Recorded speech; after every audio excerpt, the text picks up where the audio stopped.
नमस्कार, मैं हूं श्रुति राग और आप देख रहे हैं भारत एक्सप्रेस। भारत म्यांमार सीमा पर चिंताजनक स्थिति बनी हुई है। पिछले 2 महीने से म्यांमार से लगातार लोग भारत आ रहे हैं, जिसकी वजह देश में जुटा आर्मी और मिलिशिया पीडीएफ के बीच बढ़ती तनाव की स्थिति है।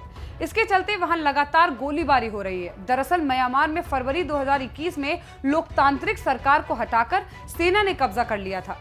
उसी समय से म्यांमार में गृह युद्ध छिड़ा हुआ है, जिससे देश के लाखों लोग प्रभावित हो रहे हैं। इसी साल नवंबर में भारत से सटी म्यांमार सीमा पर हथियारबंद समूह द्वारा हमले की खबरें आ रही थी, जिसके बाद सीमावर्ती भारतीय क्षेत्रों में काफी हलचल बढ़ गई। वहीं गोलीबारी में कुछ नागरिकों की मौत भी हो चुकी है। इससे परेशान होकर म्यांमार की सीमा को पार कर कई लोग भारत में प्रवेश कर रहे हैं। म्यांमार के राज्य चीन के और भारत और मिजोरम के बीच 510 किलोमीटर लंबी सरहद है। दोनों ही ओर दोनों दिशा के लोगों को 25 किलोमीटर तक जाने पर कोई रोक नहीं है। वहीं म्यांमार, चीन और मिजोरम और मिजो के बीच मेल मिलाप बहुत अच्छा है, क्योंकि दोनों ही समूहों का मानना है कि उनके पूर्वज एक ही थे, लिहाजा दोनों ही संस्कृति और मान्यताएं भी एक ही हैं। ऐसे में दोनों समुदाय के बीच काफी अच्छे रिश्ते हैं। इस समुदाय के लोग आपस में एक दूसरे को भाई बहन मानते हैं और एक दूसरे का समर्थन भी करते हैं।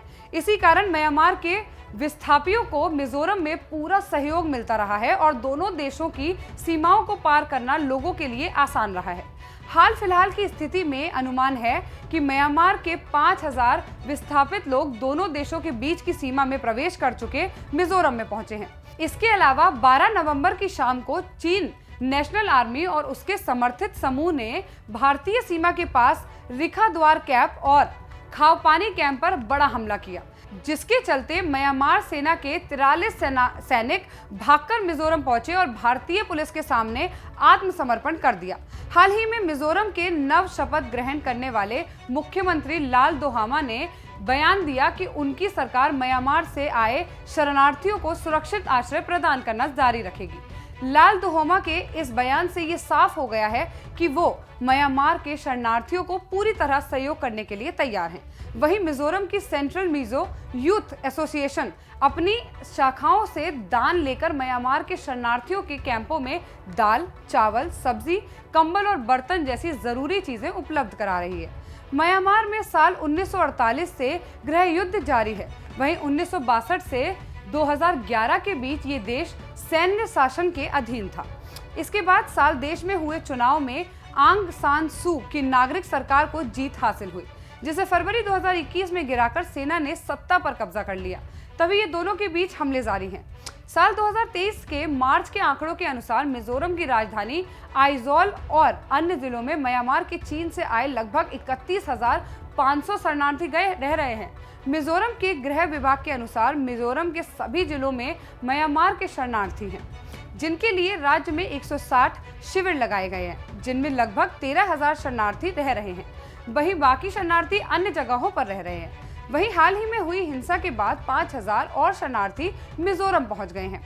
मिजोरम के मुख्यमंत्री लाल दोहामा भी म्यांमार से आए शरणार्थियों को अपनी मानवीय जिम्मेदारी मानते हैं।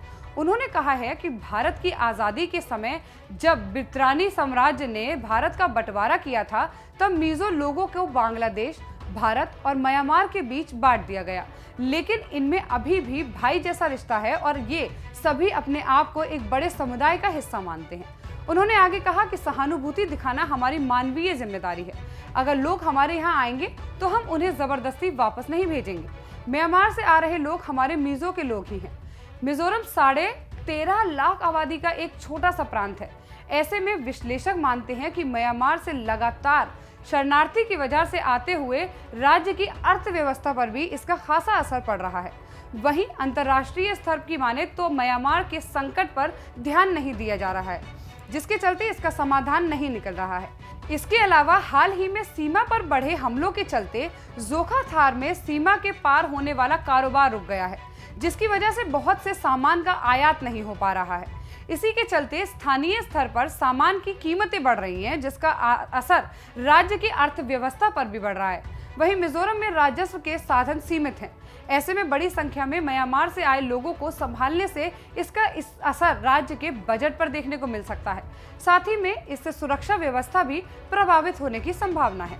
हालांकि तमाम चुनौतियों के बावजूद म्यांमार की विस्थापियों और मिजोरम के लोगों के बीच के रिश्तों में मजबूती आ रही है। लेकिन बड़े स्तर पर देखें तो म्यांमार की सैन्य सरकार से दोस्ती बढ़ाने की भारत की कोशिशों पर इस संकट का असर देखने को मिल सकता है।